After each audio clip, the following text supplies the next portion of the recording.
Today we are going to take the final tour of the 2025 garden. I'm feeling a little sad about it, a little bit nostalgic for the beautiful summer that we had. We are going to go through all of the different things that I still have left to harvest here in my garden, and there is actually a fair bit of food left in here. We have had two hard frosts over the last couple of days, but up until a couple of days ago, we still had beautiful blooming dahlias. I don't know if you can see them back there. They're looking kind of sad now because the frost definitely hit them.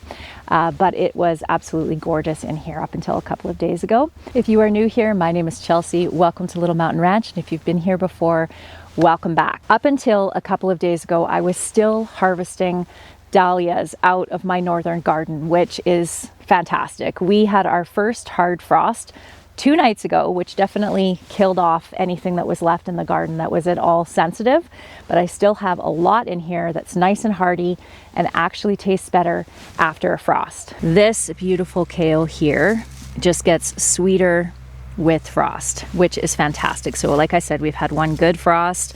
I'll be able to leave this out here for a little while yet. And actually, if you live in a milder zone than we do, you can even be harvesting off kale all winter long. It is incredibly cold hardy. So what our plan is we're going to be picking all of this kale in the next couple of days, and I will be freeze drying it and then grinding it up for our green powder that we add to our smoothies in the wintertime. I also will often chop it up and blanch it and freeze it, and then I'll add that into soups in the winter as well. So this patch here, these are carrots, and they have been munched on by the cow that got in here. Loves carrot tops, but fortunately the roots that are underneath the ground are still fantastic. So I did want to show you this though. Can you see these tops of these carrots here that have been munched on like that? This one as well. So a couple of different critters can do this. Rabbits can do this, which is what I believe the culprit is in this case, but mice can also do this as well. I like to get my carrots out of the ground before it starts getting cold like this. And this is the exact reason why I choose to do that. So if you do have a problem with like rabbits or mice or anything like that in your garden, might be worth pulling the carrots out early before those little critters find them, and do this to the tops of all your carrots. Fortunately, I don't have that as a problem on all of these carrots, but I will be getting these out within the next couple of days. Look at these beauties. This one is called Red Acre. The heads aren't super large on these because I planted these in the ground late, but I still have a few I'm going to be able to pull out here. These are going to be nice and sweet and absolutely delicious. The beans, of course, they do not like frost at all, and they have been thoroughly destroyed by it. This row here is a combination of a win and a loss. This is the row where I had my garlic planted, and when I pulled them out, I decided to try to plant some second plantings of beets and of green beans. It was a little bit late in the season, and I did start them in my little greenhouse over there, so they did have a bit of a head start. Transplanted them out here. The beets have done fantastic, also been munched on by that pesky cow, but they are looking really good. I am super pleased with these. They are not huge by any stretch of the imagination, but they are super sweet because they have had that frost, and they are going to make delicious recipes of all kinds. I absolutely love beets. Talk about this all the time. So I'm thrilled to have this second planting of beets that I get to pull out of the ground. We store our beets in our root cellar. So that's where these are all going to be going. I didn't plant a ton of beets in the early spring, not sure why. So that's why I decided to go with the second planting, and I'm super glad that I did. When it comes to the beans, I planted the wrong kind of bean. I planted a bean that is supposed to be a drying bean. And when I planted them, I didn't read the package thoroughly enough. They were light, I think they were called purple gray bean. And I just looked at them, and I had the extra pack of seeds in my greenhouse from the spring, and I hadn't planted any. So I thought, well, we'll throw those in the ground. And I did do a couple of green beans, and those ones actually did well as far as being able to produce enough beans to make it worthwhile to do that later planting. So it was kind of a little bit of a failure, I guess, in a way, because I planted the wrong beans. Had I planted it with just a standard green bean or a yellow wax bean or something like that, it would have been fine, and I would have ended up with a fairly decent harvest off of this little second planting here. Generally speaking, I don't do successive plantings. So with a few things I do, with lettuce and spinach I do. Spinach because it bolts in the heat, so I usually will plant some in August because it does well in the cooler temperatures of our autumns. And then lettuce just because it is something that we just eat throughout the whole summer, so we want to have good heads of lettuce throughout the entire summer. But for the rest of everything, because we have such a short growing season here, around 110 frost-free days usually, this year was much more like 130, which was fantastic. But because of that short growing season, I tend to plant really aggressively in the spring, everything that I need. And then as soon as it's ready to harvest, I harvest all of it. And that takes a lot of work because I grow a fairly large amount. And then I move on to the next thing that's coming out of the garden. And the last thing I want to do is have to focus on planting another round of things in hopes that we'll have a long enough autumn to make it through. I don't know if I'll do this again. The beets, for sure, I will, because these nice small beets that are nice and sweet, like these little tiny ones are fantastic. I will say though, it's a little bit of a myth I have found when it comes to beets, that when they get really large, they tend to get really woody. Or maybe it's not a myth and maybe they do, but because of the way we generally cook beets, by slow roasting them over a long period of time or putting them in soups, I usually grate my beets to adding into soup. That woodiness I never really experience. Sure, if I was to pull a big giant beet out of the garden compared to one of these little ones, cut it and eat it fresh, in the garden, there's probably a difference there, but because of the way we cook them, don't worry about it if your beets get too big, because they'll be just fine, and they store really well when they're really big too. Look at this, we still have pansies. Pansies are very hardy little flowers, so we still have those blooming, and calendula is also surprisingly hardy as well and is still growing. One of the things that we're going to be doing together over the next week is doing a whole bunch of seed saving all throughout my garden. So these are the calendula seeds here, and I want to collect a bunch of them. Now, the one thing about calendula is it does self-seed. So all the calendula that I have this year, this one, these guys over here, that big patch that's over there, are all volunteers. So just be aware of that they will self-seed, especially if you live in a warmer climate than we do, because even in the north here, they self-seed quite readily. I do like to save some seeds anyway, though, because they are one of my favorite flowers and they're so cheerful. And the petals have all kinds of good nutrients in them that are super good for the skin. So I dehydrate and infuse olive oil with these petals and then use that to make salves and lip chapstick and things like that, which we will also do together in the coming weeks. We have started forming our beds here. This is one of the beds we had beautifully formed, and then the chickens came through and kicked out a bunch of the dirt there, and that's my own fault for just not putting in the effort to catch them all and get them put away. But just wanted to show you something that I have never seen before ever in my northern garden, and that is some fresh weeds coming up here. This never happens this time of year. These are all annual weeds though, so what's kind of great about this is all of these seeds would have come up in the spring, and they have now come up now, and the frost is going to kill them all off. So hopefully that will mean I'll have a little bit less weed pressure next year. Do have to redo the bed though. Shasta daisies are still blooming, although they do need to be cut back now. They are definitely done for the year. Look at this, guys. This is also, I've never seen this in my garden either. These are all baby pak choi that self-seeded from where my pak choi went to seed over here, and they have all come up here. That's wild. What's kind of funny about that is I tried 2 plantings of the pak choi and both of them bolted, and now I have literally hundreds of little pak choi that are coming up there. That's funny. Okay, this is very sad what you see behind me here, because like I said, 2 days ago these were blooming and looked beautiful. They had not yet been killed off by the frost that obviously got them this time. I actually picked a beautiful bouquet of these dahlias that are that's currently sitting on my kitchen table, so I get to enjoy them for a little bit yet, just the other day. So this is the first time that I have ever grown dahlias to this scale. I've grown a few. I think last year was the first year that I grew just a few. Fell in love with them, planted this whole bed with them, and they were the joy of the garden for me this summer. I got so much pleasure out of these beautiful plants. So I have done a lot of reading into how to pull the tubers up out of the ground and store them for winter. And fortunately, because I do have a root cellar, that is the ideal place to store these. I have been asked so many times if I had pulled my tubers out of the garden yet. And the answer is obviously no. And the reason that I haven't is that I was waiting for the kill off like this. What would have been even better than the plants being killed by frost is if they had died back naturally.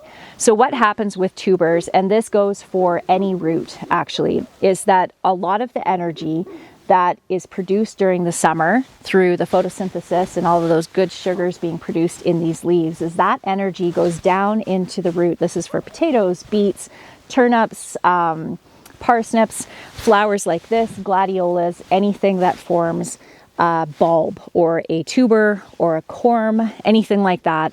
And the reason for that is because the root needs to get all of that energy. It stores it up over the winter, and then it uses that energy to send up the flower the following year, or the plant the following year. And if you cut them down too soon, then the storage ability of that root can be compromised, and also the energy that plant has to grow a beautiful flower the following spring can also be compromised. So you do want to leave them in as long as you possibly can. However, if you live in the north like me, you want to get them out of the ground before the ground freezes, because in the case of dahlias and gladiolas, anemones, what else did I plant this year? I think that was it for bulbs that I actually need to pull out of the ground, or in this case, tubers. So what we're going to be doing here is getting these all cut back, pulling them out of the ground. Maybe that's something that we can do together if you're interested in that over the next couple of days. I have a lot of work in front of me over the next couple of days with harvesting out of this garden. I've got to get all those carrots up. The beets could stay in the ground for a little bit longer, but the same as with the carrots where the tops can start to get munched on by critters, the beets are the same. So I'll probably get those out. Need to get those cabbages out. The kale can also stay for a little bit. But these, I cannot leave these in the ground because if they freeze, then I lose them all. And these were just all so beautiful. The nice thing about pulling the tubers out of the ground is I am going to get the exact same flower as I got off of these this year. There's no cross-pollination that happens within the tuber.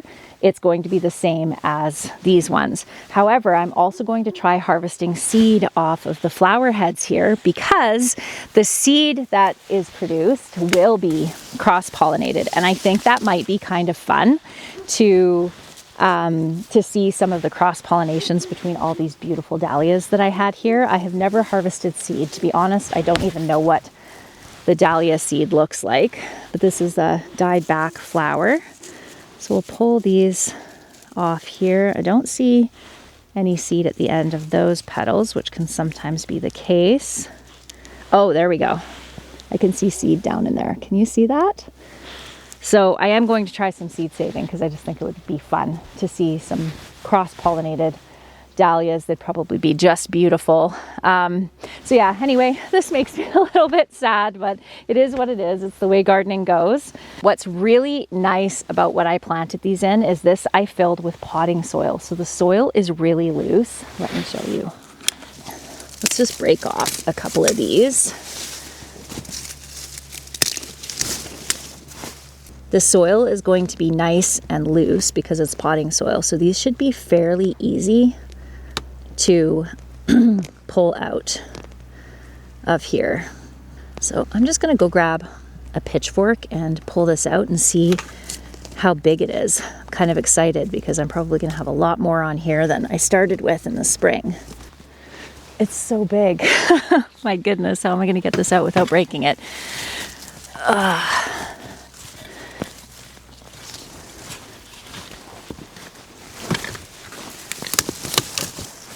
Okay, there we go.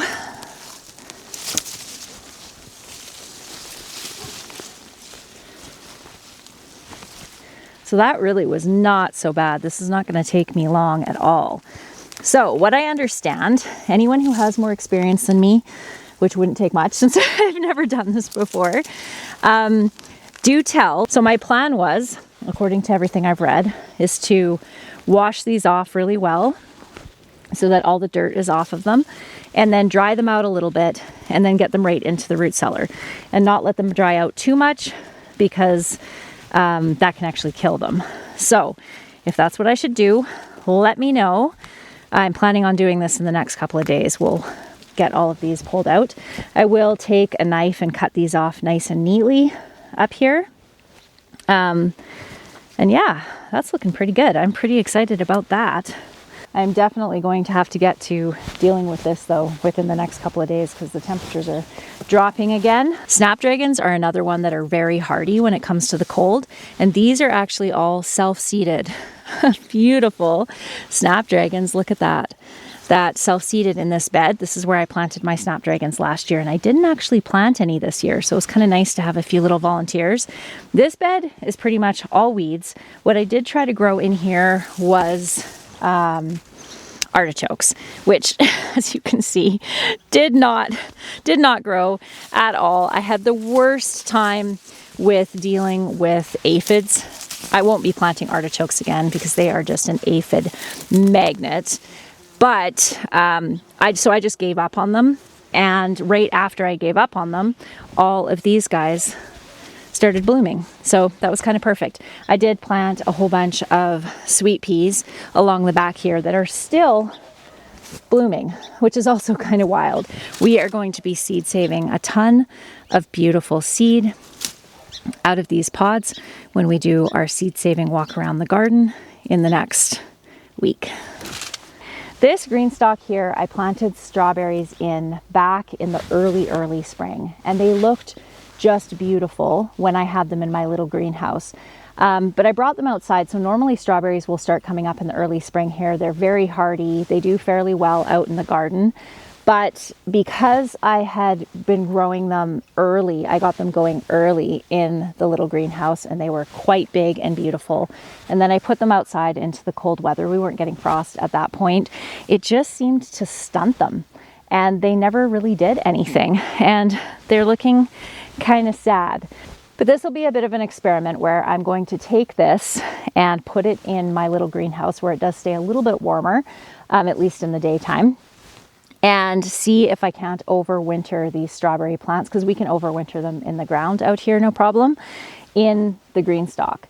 And we'll see what happens come spring and see how many end up actually coming back. And then what I'll do, as soon as they start coming out of dormancy and they start just breaking the surface, I will bring them outside and let them just do their thing out, and hope that we can get some beautiful strawberries out of this green stalk next year. This was my first year with anemones, and these anemones are still blooming too, which is kind of crazy. They were just beautiful and I loved them. So you know what I'm going to do right now, because these are another one that we have to actually pull out of the ground. So I'm going to go grab my pitchfork again, and we're going to pull this out of the ground, because these will not overwinter in our climate. So I need to get them up too. So we have one there. I'm just going to dig around in the spot where I pulled this out and see if there's any that kind of grew off of this one. Definitely going to want to get to this too before the ground gets, number one, frozen, but too cold for me to work in. I'm going to have to just dig up this whole thing and kind of just go through it to find them, because most of the tops have already died back. I'm not finding a ton in there, so maybe they don't really spread that much. So yeah, these are really small, so I definitely want to get in there. The ground is actually not cold at all, so I might do this later on today and get all of these pulled out. So all of the, what did I plant from Costco? The gladiolas, the dahlias, the anemones. I also did, I think, some lilies and a few other things.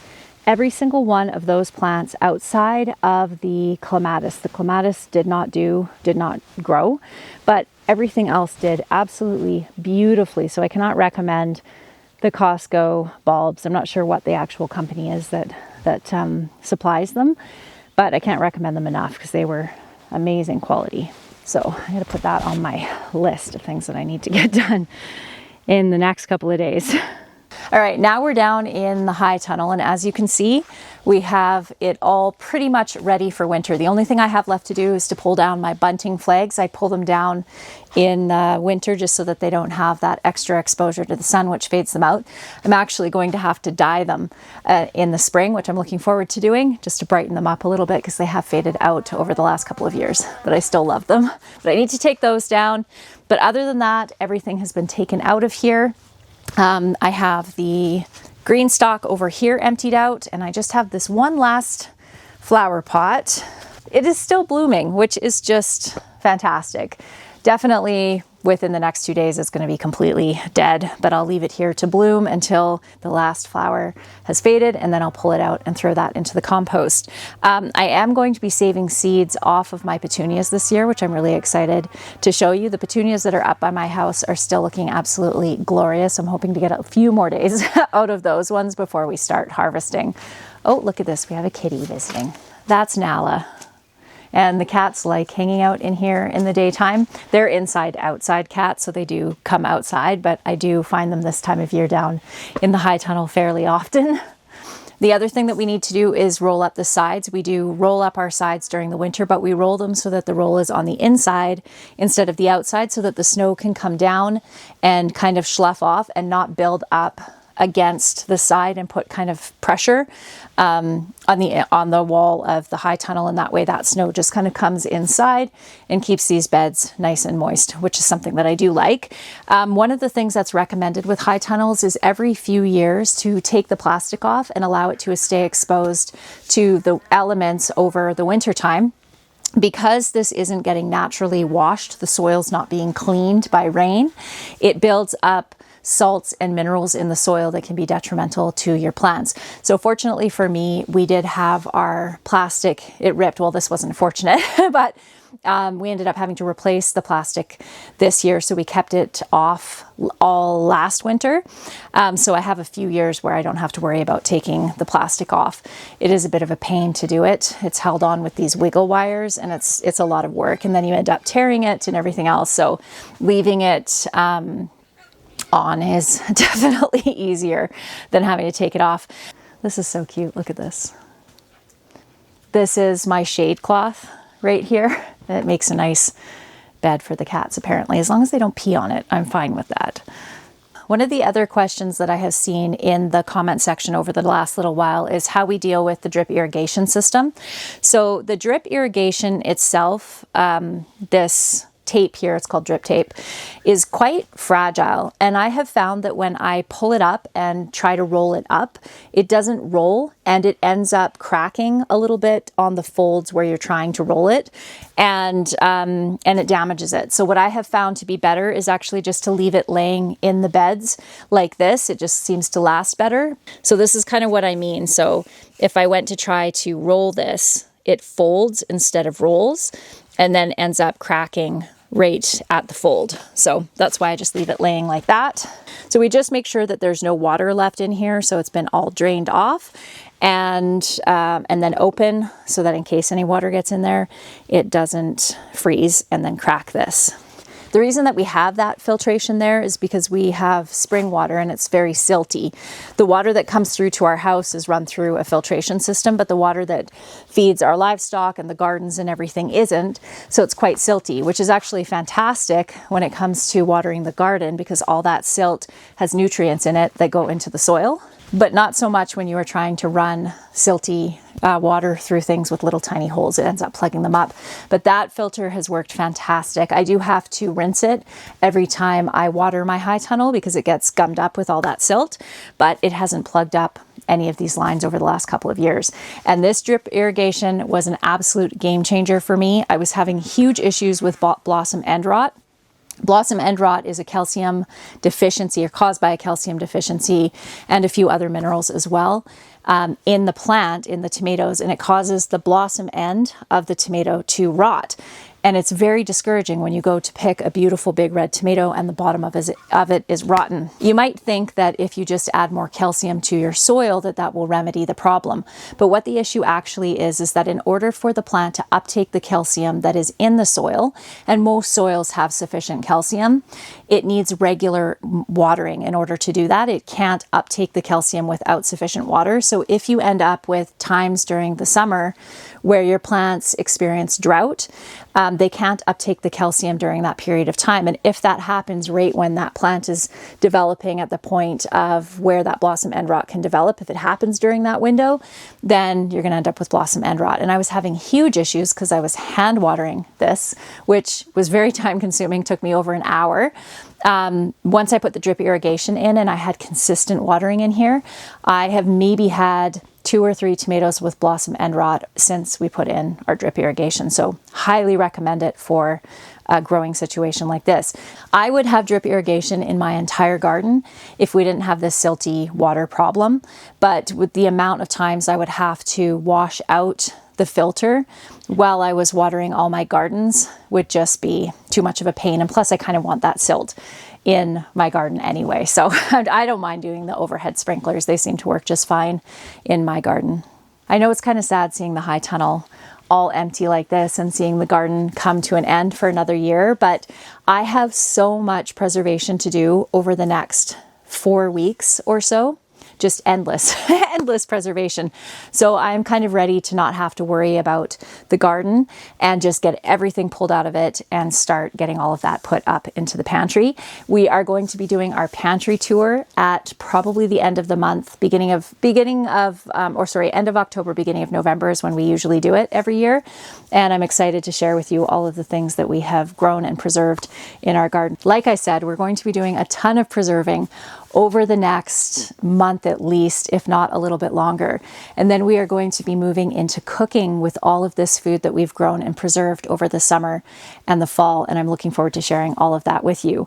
A reminder that we have our harvest call on October 17th, and I would love to see as many of you there as possible. You can click the link below this video in the show notes or in the pinned comment. I hope you all have a fantastic day, and I look forward to seeing you again next time. Bye.